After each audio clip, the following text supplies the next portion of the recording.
Hey guys, my name is Anthony. I'm the co-founder here at Forever Pup Club, and this is one of the first times we're doing an interview like this, and we're fortunate to have Liz Hristova with us. She's the founder of Canine Health Coach. I'm going to go ahead and let her give her background, where she's from, why she decided to become a certified canine nutritionist.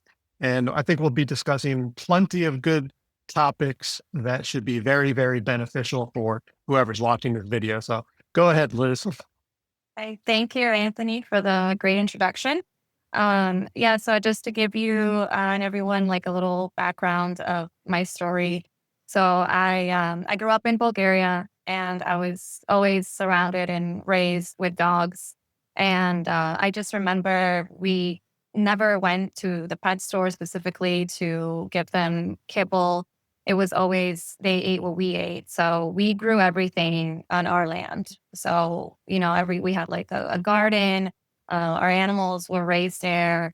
And everything we ate when we sat down at dinner, our dogs basically got the scraps. So they were getting lots of good meat, bone marrows, bones, straight like fresh fruits from the garden.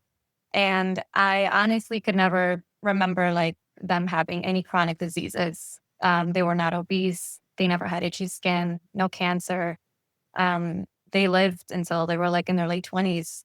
And I never remember my grandparents taking one of the dogs to like a vet or something came up like, oh my God, we have to take them to the vet. There was nothing that existed like that.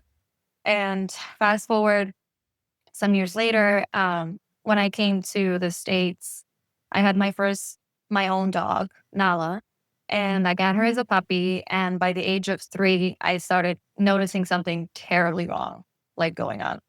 And her skin, she started to have like these red, like hot spots randomly throughout her body. I noticed her like chewing a lot on her paws. She gained weight. At that time, I didn't like really think much of it, but she looked like a tabletop, like if you're looking on top. And she started getting ear infections. Um, she kind of just started to lose like less focus, like her behavior kind of shifted, and started like GI issues. Diarrhea was very common. Um, it would kind of like go away for a few weeks and come back again for a week. I kept going in and out of the vet. And I'm like, "Hey, like, what's going on?" They were giving me, like the Metrazole, like typical like diarrhea, antibiotics. They're like, "Well, just change the recipe for the kibble." And it's like, are you feeding her beef? Well, try fish. A lot of dogs will do well on fish. And I was like, okay. So I changed brands, Stella Chewy, Signature, Rachel Ray. I can't even believe I'm saying that because Rachel Ray is like one of the worst brands out there. But she was on that. Nothing changed. It was getting worse. And then I'm like, okay. So after like my wallet was screaming after so many like vet visits, I felt like I was failing her because I saw like the struggle she was putting up with daily. And I'm like, I have to take control. Like I have to figure this out. And I just randomly remembered how I grew up in Bulgaria with the dogs in our family. And I went into a deep rabbit hole. So I was like, okay, raw feeding. Some people started talking about raw feeding a few years back. And it was kind of like a taboo thing, like a new thing, they were calling it like a fad or a trend, which was hilarious. And I switched her food. All those issues went away within a week. I That never fast within a week. within a week. She Wow. started the weight dropped within a few weeks, but her skin cleared up within a week. Her stools were back to normal. She just had like that light in her eyes again. And you could tell she feels good. And I never went back.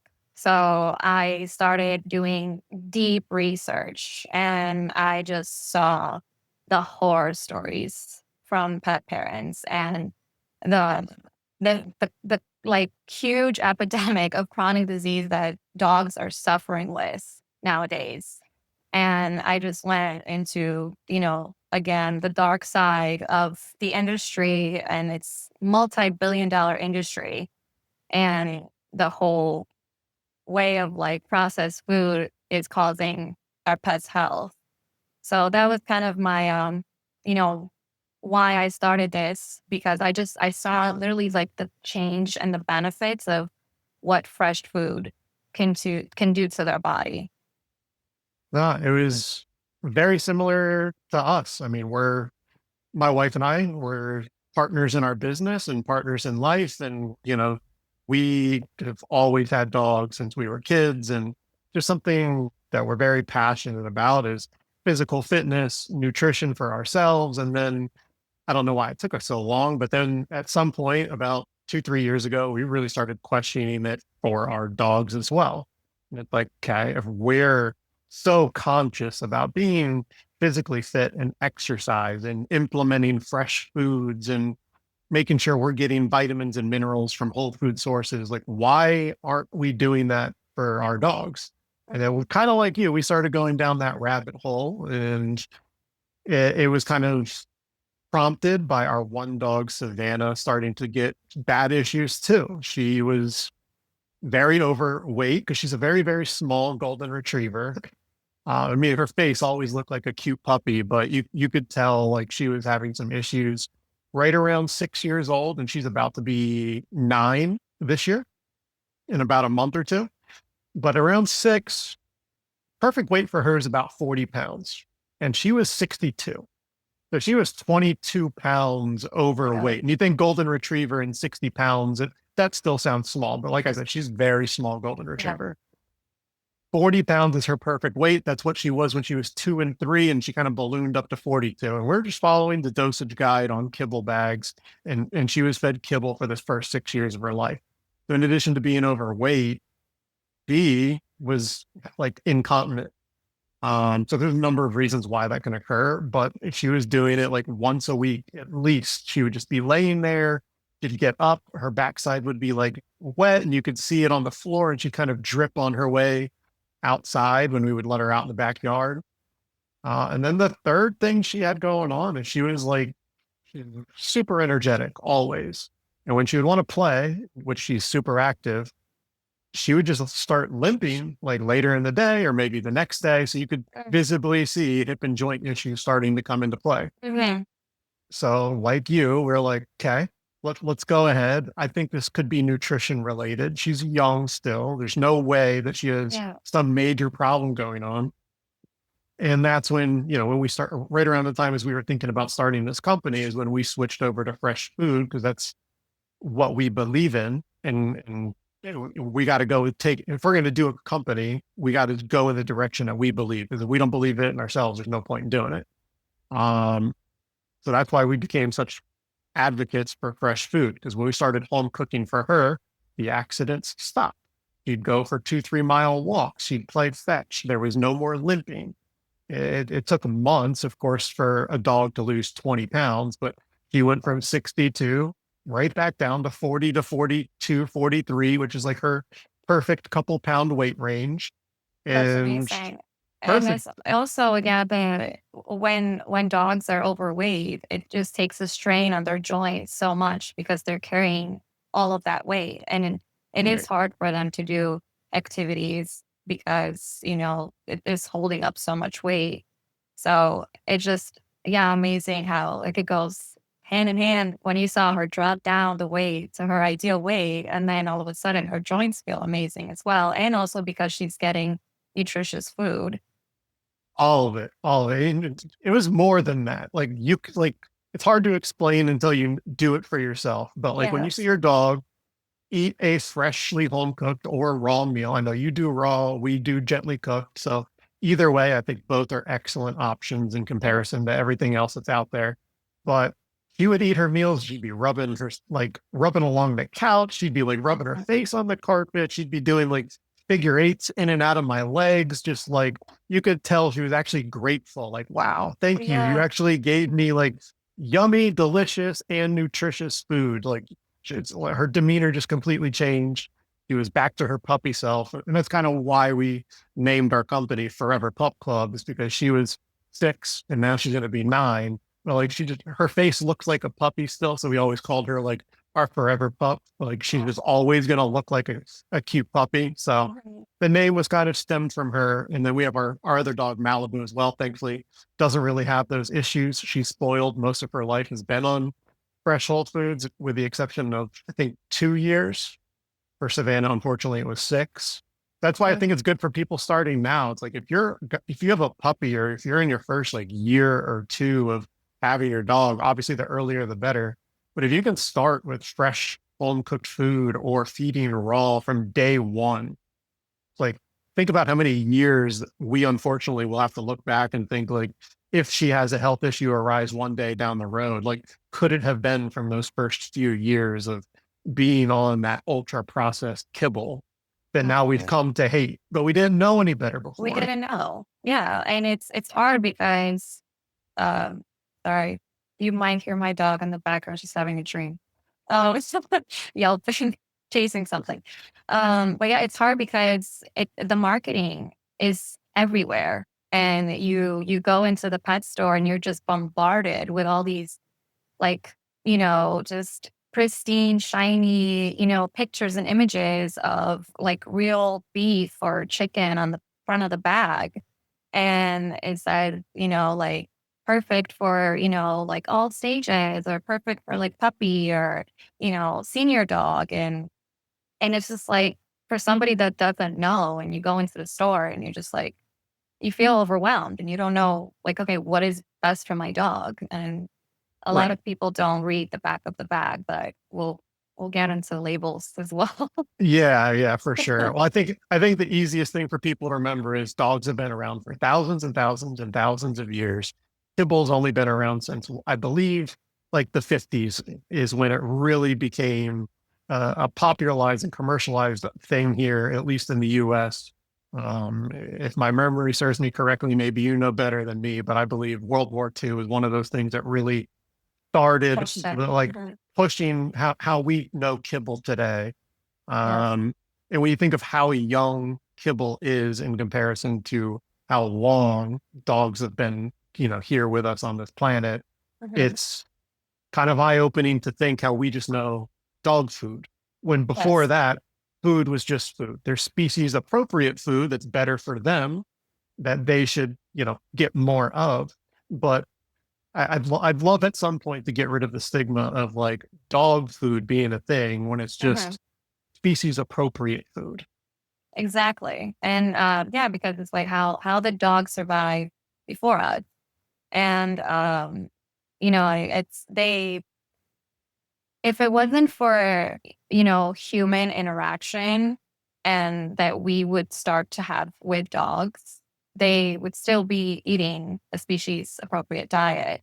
Is when the agriculture movement came in. Then, people started being around more dogs. The dogs started like protecting like livestock. And that's where the whole debate from, well, are dogs omnivores because they can digest carbohydrates, but just because they can doesn't mean it's good for them.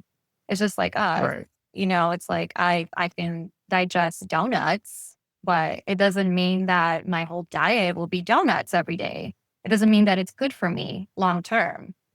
Right. And everything about the dog screams carnivore, just based from their physical and internal biology.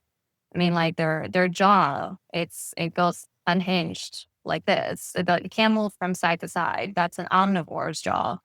And it's meant to tear and rip apart like meat and bone and cartilage. And also they have like a super short GI tract that like food can pass like straight through very fast. High acidic stomach. So it can handle like raw meat, bacteria, all that good stuff. So I think Absolutely. when humans Absolutely. started the agriculture movement and they started feeding dogs more carbohydrate, rice, wheat, corn, bread, all that stuff. I think also like big pet food companies made that also as an excuse. Well, look, dogs can digest carbohydrates. So it's okay. They don't need like a whole ton of meat.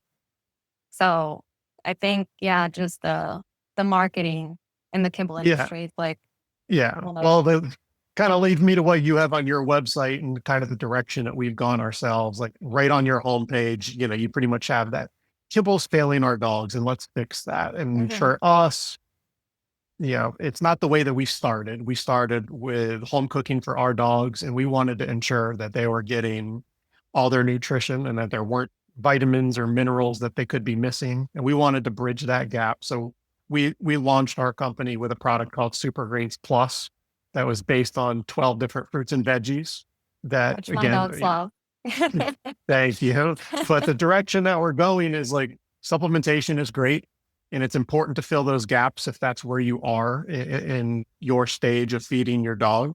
But I think the even more important thing than a supplement is the meals themselves. Like supplements, again, they're good to fill gaps, they're good for certain things, but there's nothing that's more important than the way that you feed your dog.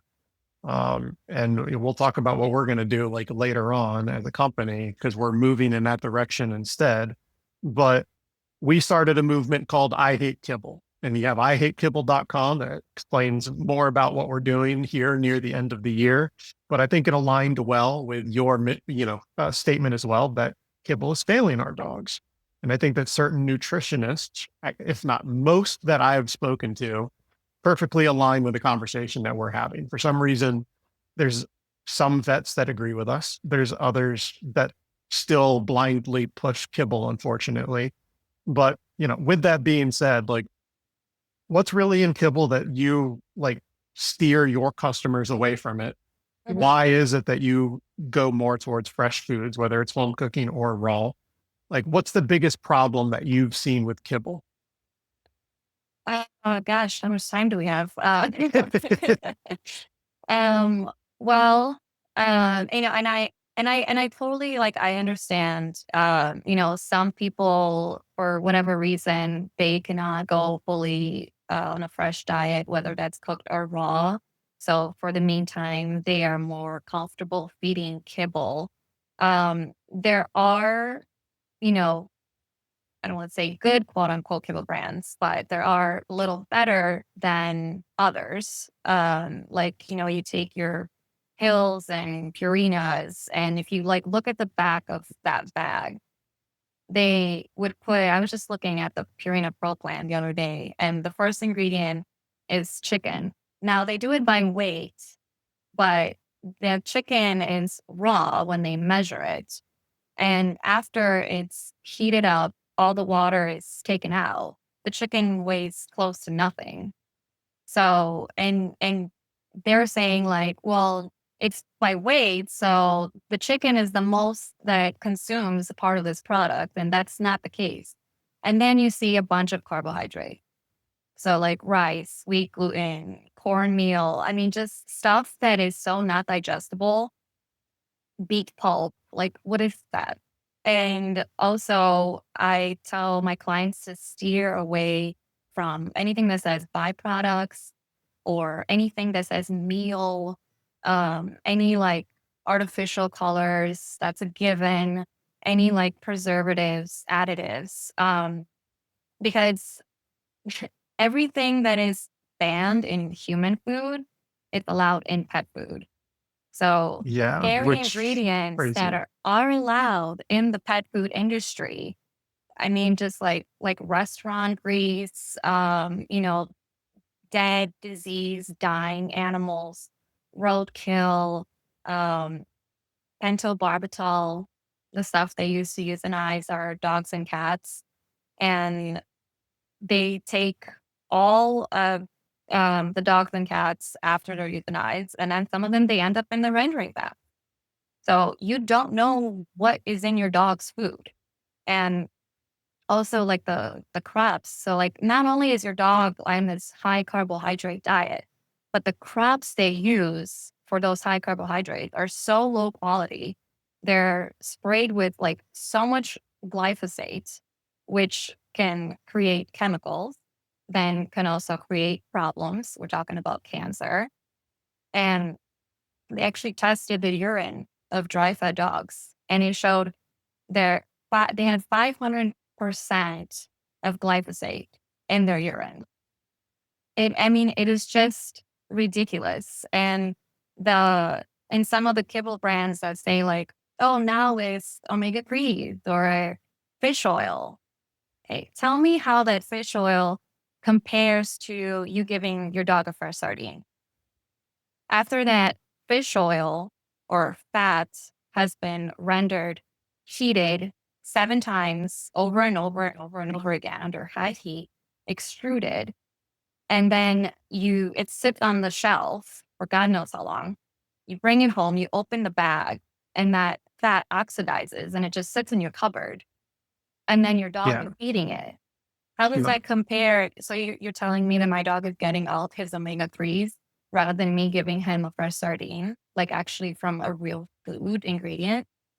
And yeah, that's what I tell, my clients just to like mainly stay away from those few things on the kibble bag and the synthetic vitamins and minerals. You're going to see a long list of synthetic vitamins and minerals after those carbohydrates, which dogs have zero requirements for, but yet we're still feeding them 35 to 50%. Some kibble brands are 70% carbohydrates, and they don't say it on the bag. You have to do the math yourself to know exactly how many carbohydrates are in there. And Yeah. then back to the synthetics, they're using the cheapest quality vitamins and minerals that are all sulfates and phosphates. And I always say the best way for a vitamin and mineral is to be like chelated to a protein, because all of those vitamins and minerals they're using, it's 100% absorbed by the body. And the body doesn't like that. Like the body likes it to slowly absorb. So when you're using a better quality chelated mineral to a protein, then the gut membrane is like, oh, you're with a protein? Okay, come on in. We're going to digest you slowly. We like you. But all of those minerals and vitamins are just, sorry, they're crap. And they're not mostly even there because after they're heated and extruded, you basically have dead food.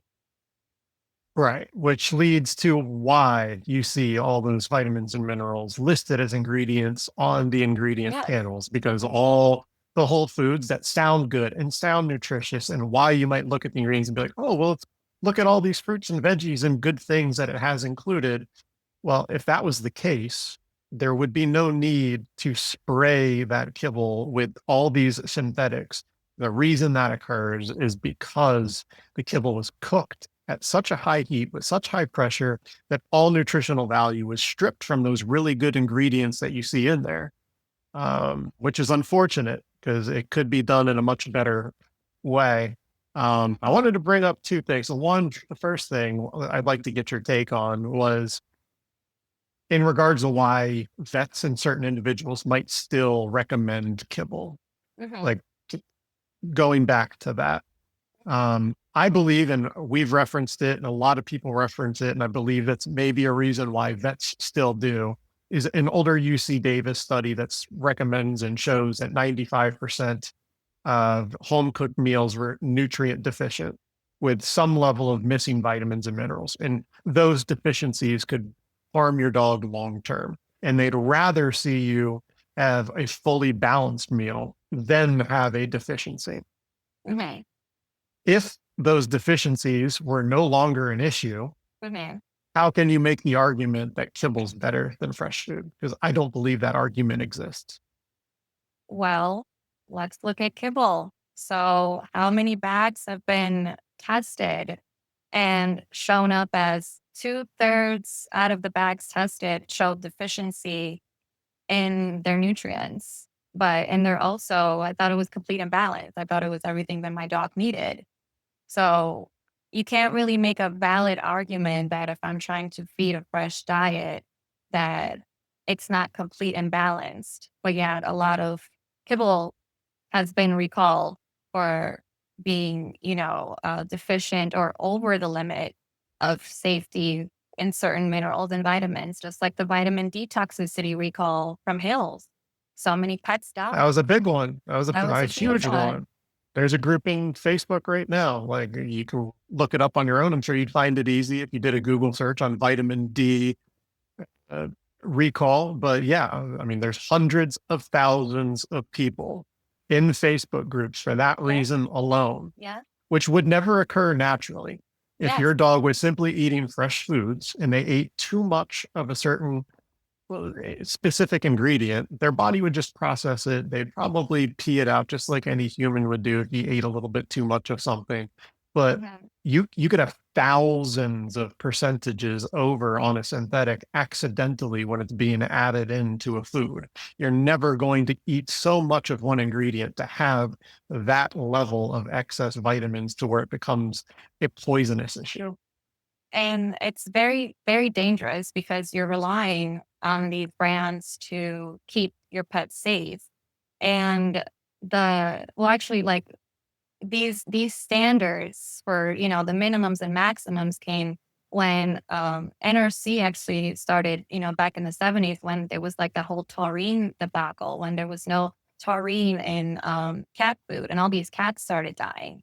And the FDA was like, oh boy, let's come up with these numbers because a lot of these pets are dying. So then the NRC came up, with, okay, let's start adding more taurine in the food. And then years later, they're like, okay, this is kind of a pain. Let's, make up AFCO. And that's how AFCO started. So it's like, AFCO, you guys handle this. Again, AFCO is an organization. They're not governed by anybody. They kind of like made up these guidelines out of nowhere. I mean, they have 18% for the protein as the minimum. So you're telling me that I am going to feed my dog 18% minimum of protein, the most essential protein like they need as a species, and then we'll be okay. And it's like I always tell people to like focus on the first three ingredients. So like protein, fat, and calcium. So if you're feeding a good quality protein and a good quality fat, and the best source of calcium is a raw meaty bone, you're hitting all these other markers. So I yeah, a lot of the, you know, this is not bashing conventional vets at all because it's not their fault because of what they learned in school is very limited. And if you ask a lot of holistic vets now, like, okay, how long did you spend learning actually like nutrition? And they're like, it's like a few hours, if that. And that nutrition was taught by the big pet food companies because they sponsor all these universities, they fund them. There's a lot of money involved. And a lot of vets go by the I don't know if you heard the book, like the small animal clinical nutrition book. It's like their Bible for nutrition. And it's the Colgate Palm wrote it. Colgate that owns Hills. So your vet will say, well, like, well, did you read this? And I'm like, yeah, Colgate owns it. So it's kind of like Ronald McDonald's writing a book, a guide on fast food. And they come up with all these numbers. There's no valid studies in there. And it's a much, I want to say, like, easier. It does get easier later on. But if you're going to want to balance a fresh diet, you can, and you can do it over time. So, like, not every single meal has to be complete, just like us. When we eat throughout the day, we're not stressing over, like, okay, what's in my plate? How much protein do I have with this? Left with this? How much zinc is in here? Like, if I ask you, like, now, like, what's your RDA of calcium? Do you know? No, I don't know. Like, what is my RDA of my kid calcium or like their zinc or their magnesium? Like, I don't know. Like, you just feed them, right? And your nutrients and vitamins, minerals, like they all come in waves. And then depending on what you eat. And again, the body loves processing all of these vitamins through whole food ingredients, not like synthetics, not, just straight through the bloodstream. Yeah. We started saying on our end, pretty much nutrition is nature intended. So if God didn't make it, it might not be the best thing for you. Like always Yes. the simplest way to put it. Yes. Just get back to basics. Like, it doesn't need to be a science experiment. A lot of people stress over with the Excel spreadsheets. I was doing it when I first started like feeding her out because I was scared. Like, I don't want to hurt my dog. I don't want her to get sick or get even worse.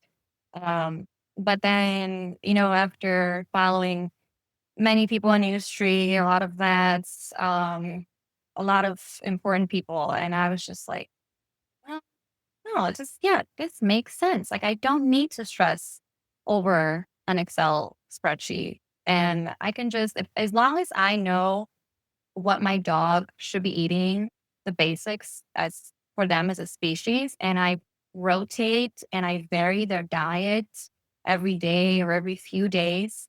So they're getting each ingredient has their own different nutritional profile. Some are high up in copper, some are low in zinc. Like you just have fun with it. You give them a Yeah. mix of variation, just like us.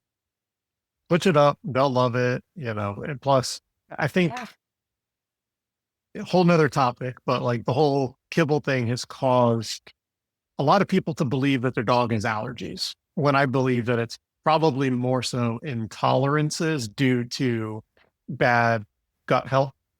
And I'll give you one example. Like my mom's dog, if you gave her any beef product, within seconds, she was throwing it up.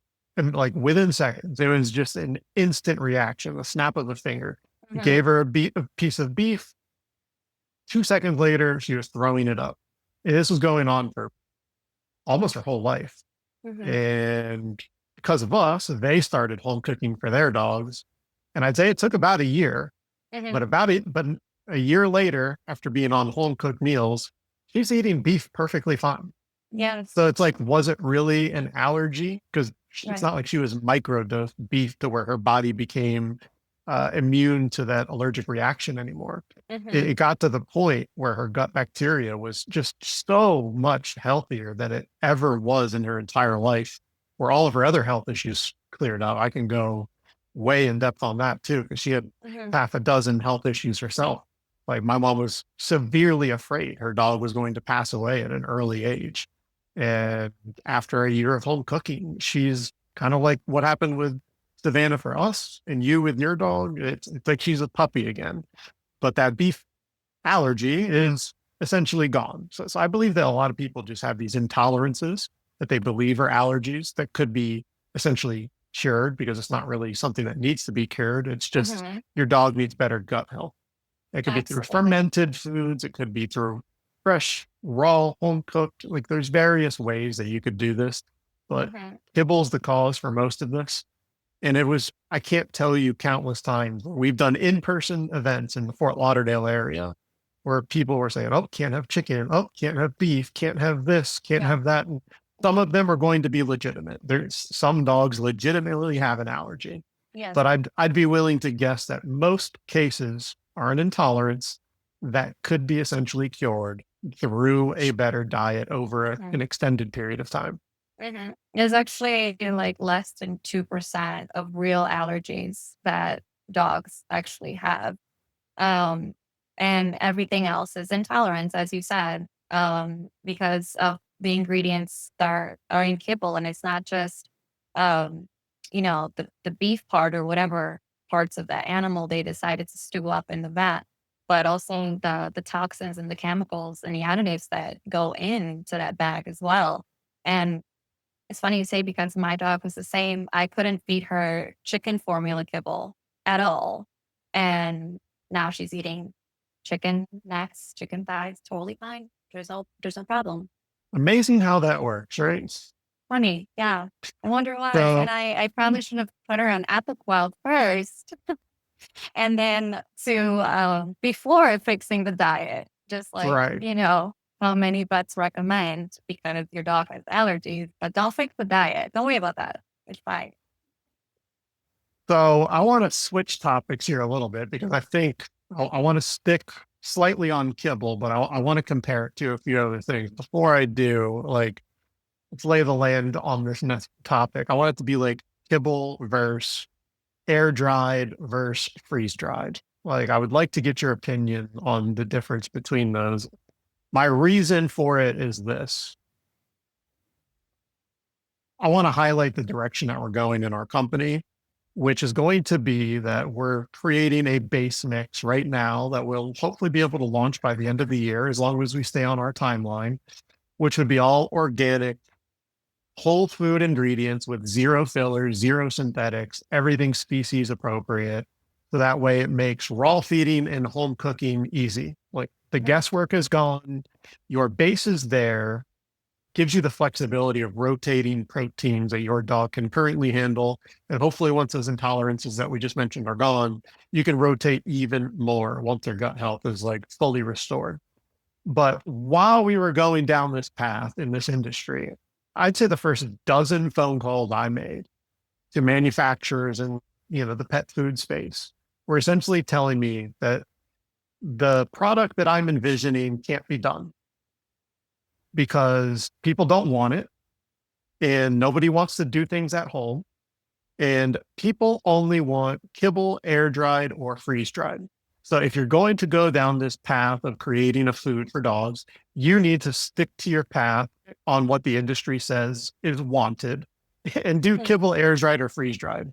And I'm like, the last thing I'm ever going to do is create a product that not only that I hate, but like I don't want to feel guilty on I mean, at the end of the day, we're a company, and the goal of the company is, of course, to be profitable.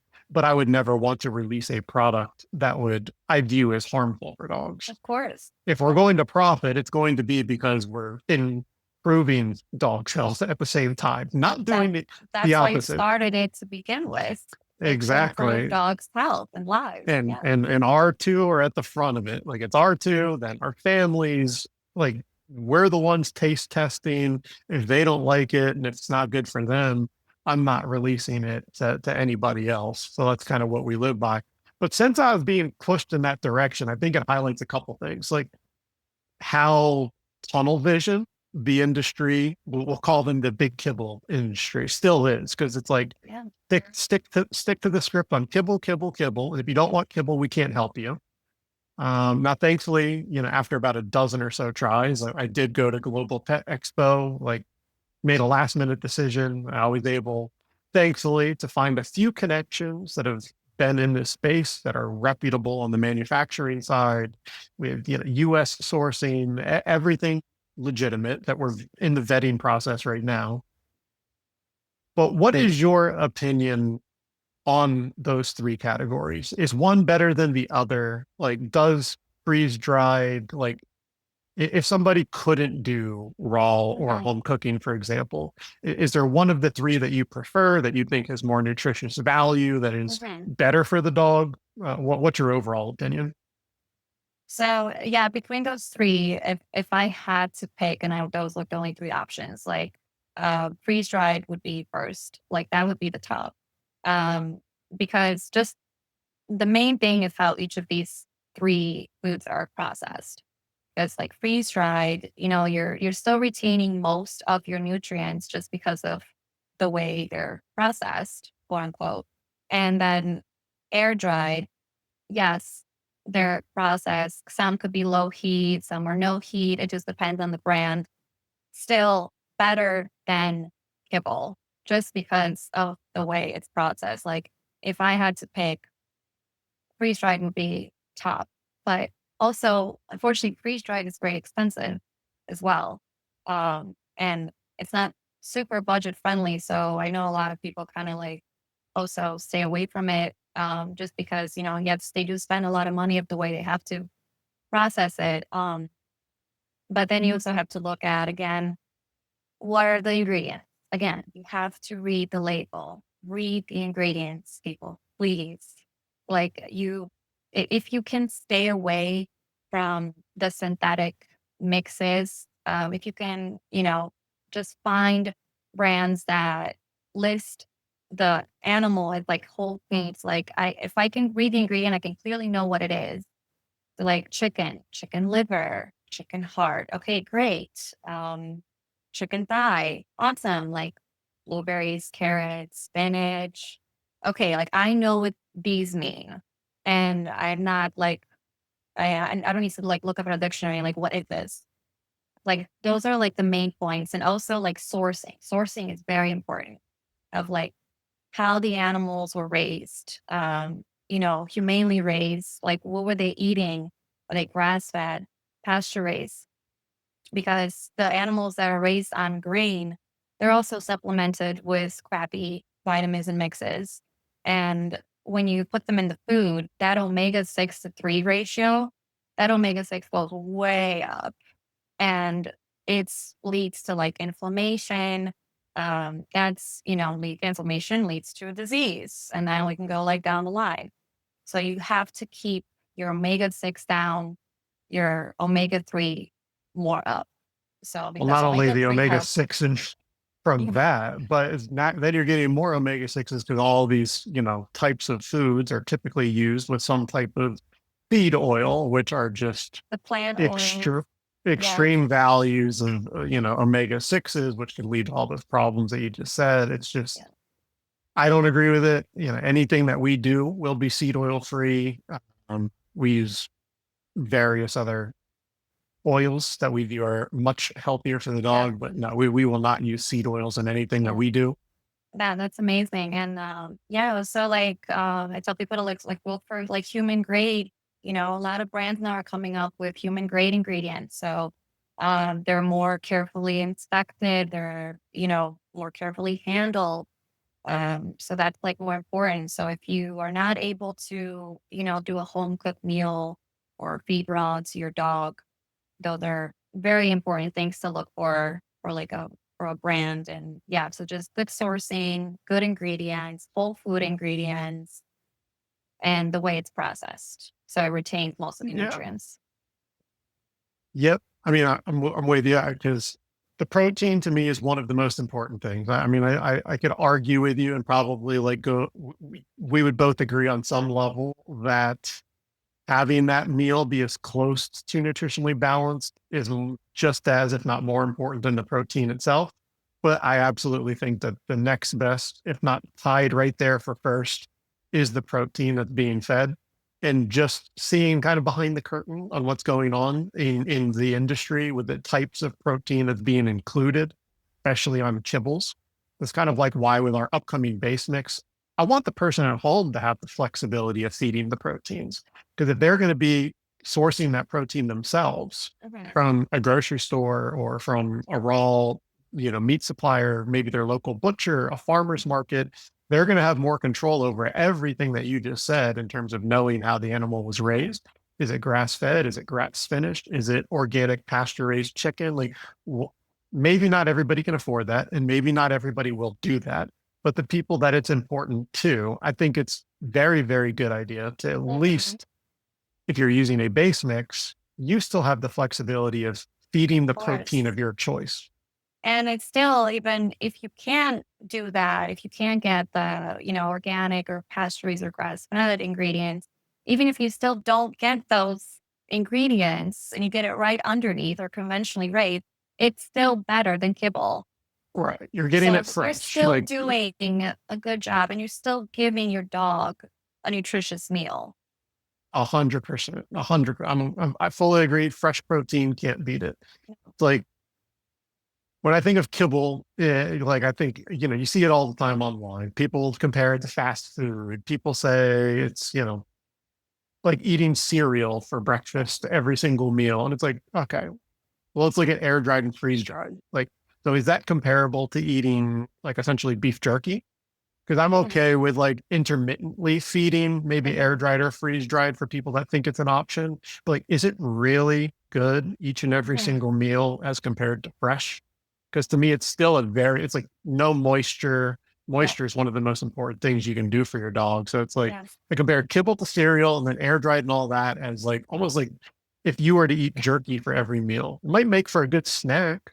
And I Mhm. perfectly agree. Give it to your dog as a snack. Like we'll probably offer some freeze dried product one day in the future. But if we do, it would be designed more so as a treat or a supplement. It Right. wouldn't be what the main meal should be each and every single time you feed your dog, Mhm. at least in my opinion. What are your Yeah. thoughts on that? And yeah, there's definitely options. And I know every person's different with their situation. And you can also do like one freeze-dried meal at night and then a home cooked meal during the day. Sure. And then, or you can just use a freeze-dried or air-dried brand for when you're traveling or you're doing like road trips because that's very convenient. But then also, yeah, as you said, the moisture is so important. A lot of dogs on dry food are so dehydrated. And when and one of the many benefits of switching to a fresh diet is you get all that moisture in the food, especially with raw, because you're getting all that good stuff in there, the hemoglobin, the blood, like it's like all these amazing amino acids that the dog is just loving.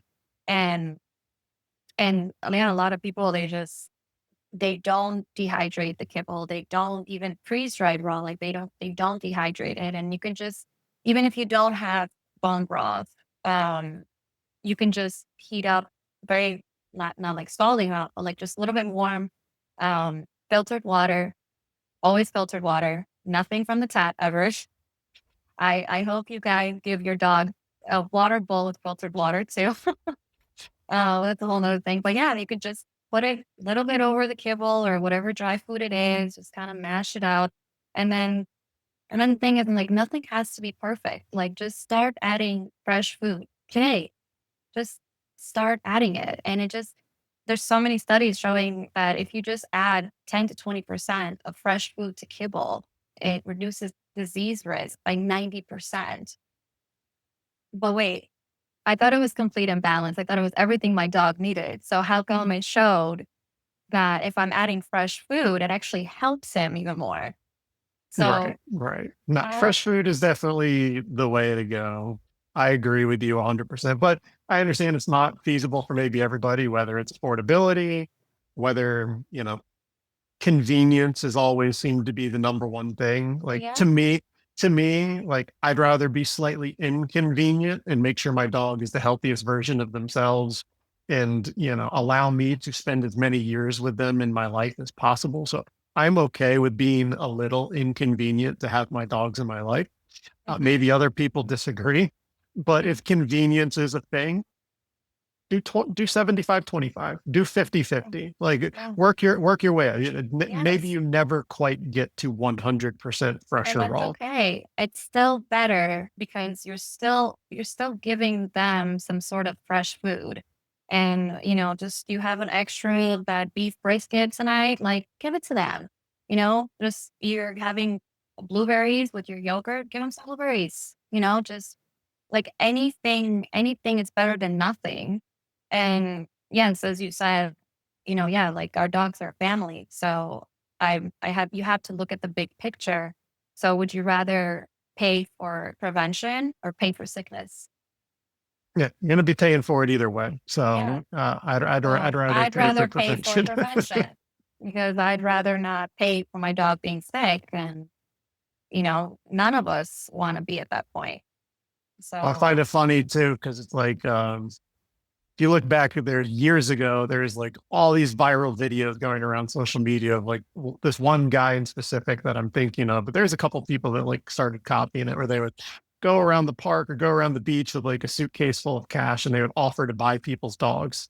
And they would offer I've like, seen those a I'll lot. I'll buy him for 10,000. I'll give you 50. I'll give you Yeah. 100,000. They'd even go up to like $1 million. And Hmm.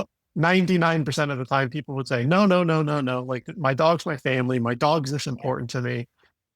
But what? Like, but you're so if they're worth $1 million to you in value to be a part of your family and for you to keep them and not let some Mhm. stranger walk away with them for you to get some cash, why can't you slightly inconvenience yourself or slightly pay a little bit more to go the fresh whole food route and have them be the healthiest they can be?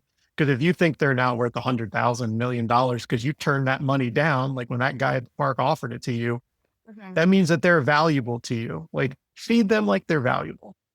Exactly. Like our dogs deserve better, and they deserve better than dry pellet cereal meals every single day for the rest of their lives.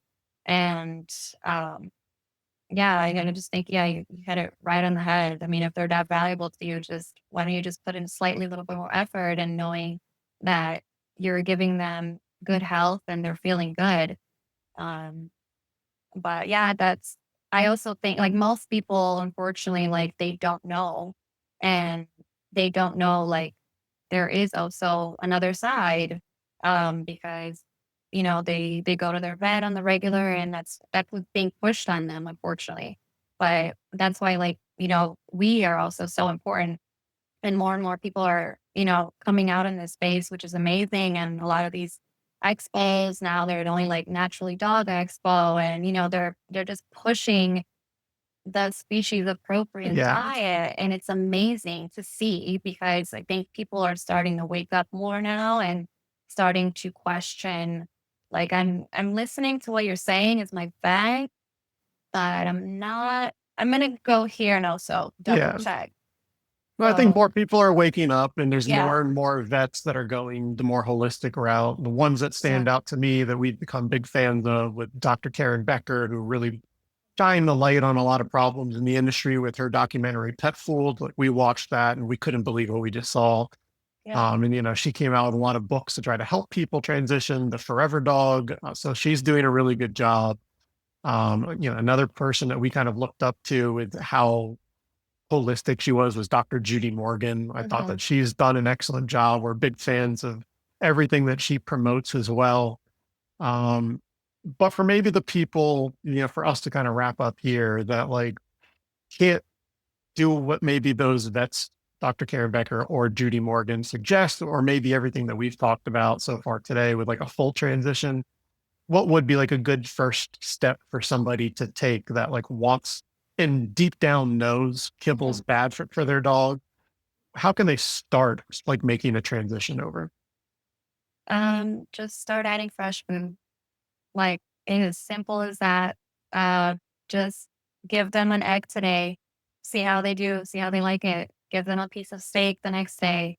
Like, just start adding fresh food. Like, go to the grocery store, grab a can of sardines and water, ideally wild caught, but it's okay if they're not. Offer to your dog. That is just an amazing source of natural omega-3 and good animal fat. Just as much fresh food as you can to add on top of your kibble or substitute it by 20%, your dog will love you for it. It's amazing. And that way you can also see what they don't like, what they prefer, how they eat it. Um, Another thing is, for those people that are curious of, feeding like raw meaty bones safely, I also do have a freebie on my Instagram, and it's just like a cheat sheet, and it just teaches you how to safely feed raw meaty bones, because every dog is different and it's based on size and chewing style. And also some raw meaty bones are, not safe as others. But that is just an amazing thing for your dog's joints. It's full of glucosamine, collagen, chondroitin. They're not getting that from dry food. They're not. It's not in there. So they're terribly missing that for their joints and their body. So yeah, just keep it simple. Don't stress out. Just start small and just observe your dog, see how they do. Just add fresh food. Perfect. Perfect. Well, to wrap things up, Liz, first off, thank you. I'm glad that we did this interview. I hope that it helps a ton of people get more, at least open their eyes and start doing more research themselves. So I know it's awesome of you to bring up the fact that you do have some free resources.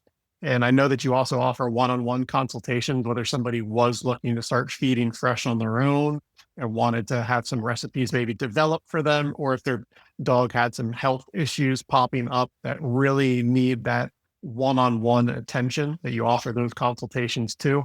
But where's the best place for people to find you? And we'll put all this in the description so that way people can look it up too. But let people know where they can find you. Yeah, so now I'm just mainly on Instagram at Canine Health Coach. So you can find me on there. And then also going to be launching my YouTube channel soon. So I'm going to be doing more in depth, long form videos on there where I can give you like more details. And then also on my Instagram, you can find my freebies, the raw meaty bones cheat sheet. And then if you want to start adding fresh food to your dog's bowl today, whether you're feeding freeze dried or dry food, kibble, I also have an ebook on there for free. You guys can download it. It's like 15 pages. It's very thorough. So it's just an easy guide for you guys to get started on. Perfect. Perfect. We'll go connect with Liz, everybody. And if you're seeing us for maybe one of the first times and you're not already, you can follow us on all social media platforms. Just look up Forever Pup Club. We are beginning this I Hate Kibble movement, as we like to call it. Liz is involved with us in our private Facebook group. So you can also look up I Hate Kibble. There'll be a link in the description there. Love you to have asked to be a part of the community, join us. She'll be able to access myself and Liz and other nutritionists that are already with us in that group and ask questions. People are here to help. They have paid services too, but there's plenty of free advice that you can get. And later this year, again, we will be releasing our base mix. That way, we will try to make fresh home cooked meals and raw feeding as easy as possible. So where you only need to add water and your protein source.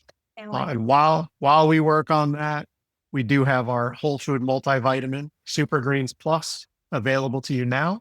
And that's the best way that you can, if you can't do fresh for whatever reason, fresh is of course best. But the next best thing would be using a product like ours, which is all whole food based, where you still get the nutritional values of those fresh products. Yeah, yeah, my dogs love it. So again, even if you guys have a picky dog, I have the pickiest husky, and if you have a husky, he loves it. So you guys have to try this product out. Oh, we have a picky pup pledge anyway. So that way, if you Yeah, do have a picky pup that there you doesn't go. eat it at some point, we do offer you a free refund with like no hassle. So you have that flexibility. But no, Liz, thank you so much for doing this interview with me. We'll Thank get this posted and look forward to hopefully doing a follow up with some more in depth topics. Absolutely. Thank you for doing this, Anthony.